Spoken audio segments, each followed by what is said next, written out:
徛台湾看世界，来看乌克兰甲俄罗斯的战争到2月24满1年。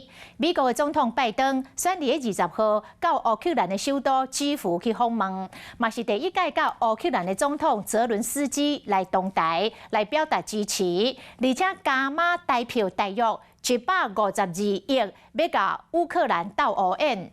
拜登阁公开来表示，讲这个战争爆发1年后，基辅也是徛甲在。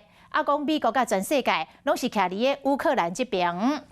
拜登这届访问的行程是真保密，先坐无人机到波兰，再搁坐这个火车进入去乌克兰，刷来冒险进入去战区基辅。讲这段行程，白宫已经规划几啊个月了。透早警报声就一直弹，美国总统拜登冒险来到基辅，甲乌克兰总统泽伦斯基见面，共同写下历史性的时刻。拜登对泽伦斯基拜访到长，车手放伫行程向阵亡的将士致意。美国甲乌克兰的旗也嘛伫现场飘扬。1 year later, Kyiv stands, and Ukraine stands. Democracy stands. The Americans stand with you. And the world stands with you. 拜登强调，俄罗斯总统普京失策，这为乌克兰筑一重的强心针。Putin thought Ukraine was weak, and the West was divided, but he's just been plain wrong. Plain wrong. This is the visit in this most difficult period for Ukraine, when Ukraine is fighting for our own liberty. Today, our negotiations were very fruitful. They were very important and crucial.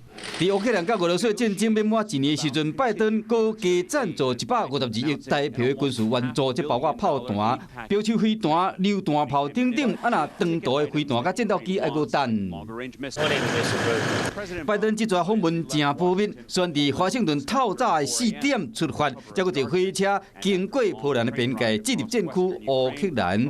除了亲身会面，拜登嘛用文字甲行动表达挺乌克兰的立场，基辅民众真安慰。It is support for us and a message for the Russians that this issue must be resolved and Ukraine must win. We hope that his visit will speed up the events. 小战1年后，拜登的来临对战局有甚款的实质的影响，就看俄罗斯安怎反应。